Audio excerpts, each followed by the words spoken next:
Hey everybody, what do you say? JGA59 here, Gannon. And today I'd like to start off by talking about what I think is a really terrific set, which is the 1957 Topps basketball set. Um, I do this with my friend Andy from D's Collection in mind. Andy's a big basketball fan. He has a lot of great basketball cards, and he even does a little coaching his kids and as well as other kids in basketball.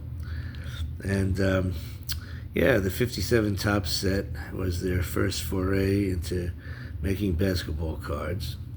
But they only made them that year and didn't get back into the game until they started producing them regularly in 1969. The 57 Top set was 80 cards. There were, 25 Hall of Famers in it. No, I got that wrong. 25 rookies and 28 Hall of Famers in it. And they had a lot of great shots, profiles, up close images like this. And on the back, on the right, they showed how tall the player was. Walter Dukes was 7 feet tall, and they had a brief bio on the player and showed some stats down at the bottom.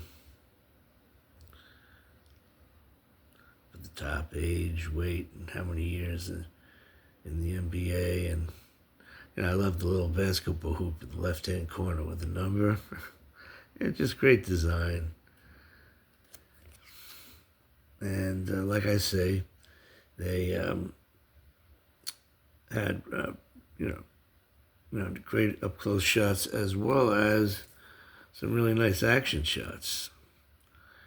There's a card of Ed Fleming when he was on the Minneapolis Lakers. Of course, the Lakers later moved out to Los Angeles.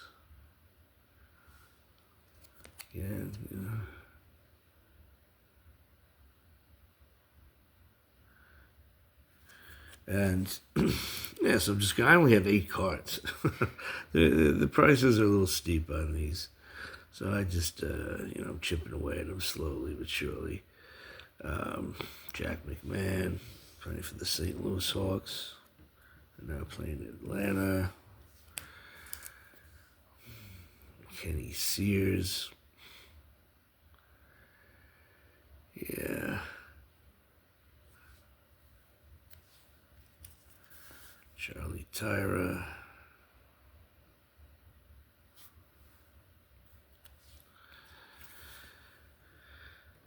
Jack Nichols. Yeah, I love the yellow background there. The last 2 cards I'm going to go a little in depth on. This is a card of a great forward named Willie Knowles. He played for 10 years, was a 4-time All-Star, and was part of 3 championship teams with the Boston Celtics. Here he is playing with the Knicks, and it was with the Knicks that he was actually the first African American athlete ever to be named the captain of a major professional sports team. He became the captain of the New York Knicks.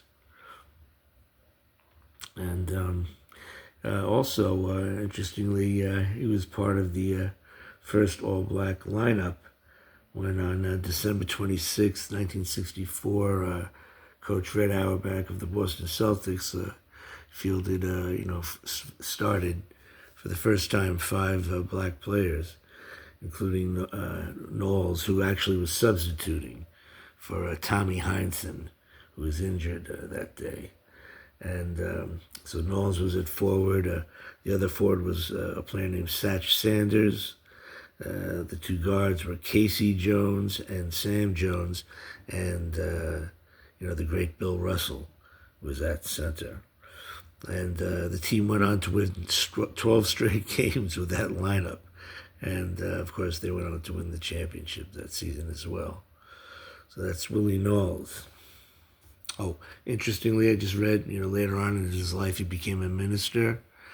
Um, and he also authored 8 books, including his autobiography. So, Willie Knowles. The last player I'm going to feature here, it's really a rather sad story. This is Maurice Stokes, who was, just an up-and-coming basketball superstar. He had, great speed and exceptional strength. He was, 6'7", 240 pounds. Bob Cousy called him the first great athletic power forward. And, he was named NBA Rookie of the Year in 1956. And he only played 3 seasons, being voted onto the All-Star team each season. But very sadly, during the last game of the 57-58 season, it was in March of 1958, he was knocked unconscious after he made a drive to the basket. He drew some contact, and he fell, and then he struck his head on the court.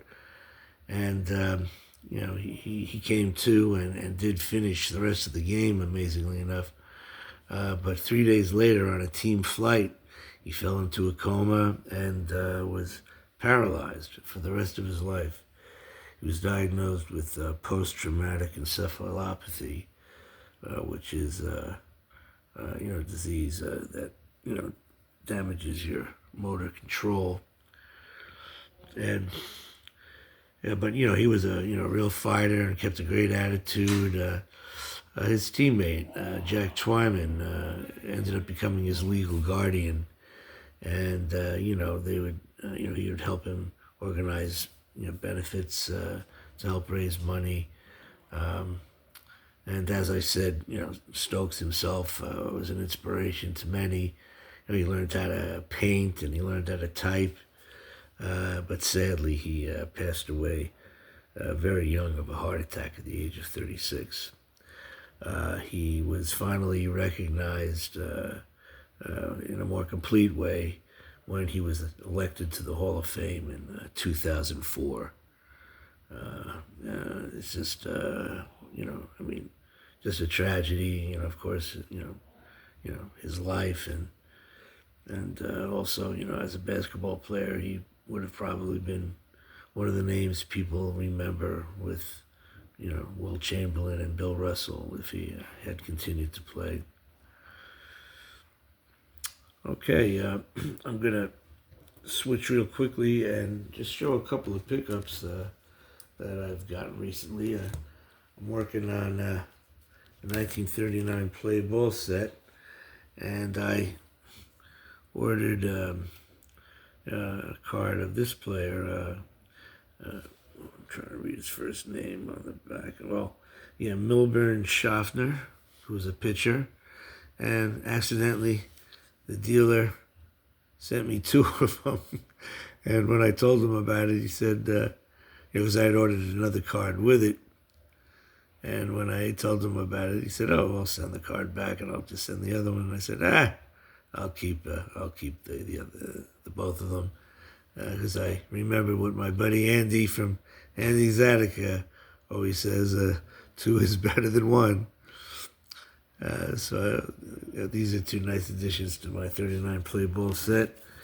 And I picked up another pitcher, Dick Kaufman.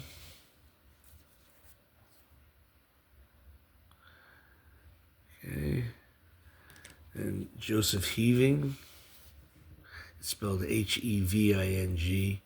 I wasn't sure if it was Heving or Heaving, but after doing a little research, I came to the conclusion that it should be Heaving. And that other player that was supposed to arrive with the Schaffner card was this guy, Tony Cuccinello. And, I just went ahead and ordered this on its own after I got the other 2 cards. So I just love this set. Out of the 3 play ball sets, this is my favorite set. I just feel I love its simplicity. It's just the photo of the player, and yeah. Another card that I picked up. I've got a few of these. I love these cards. The 1933 Gaudy Indian set. And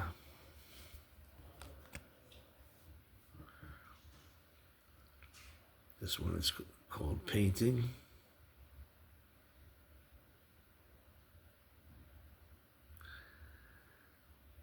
And another card here. This is the first one I've picked up of this set. This is the batter up set.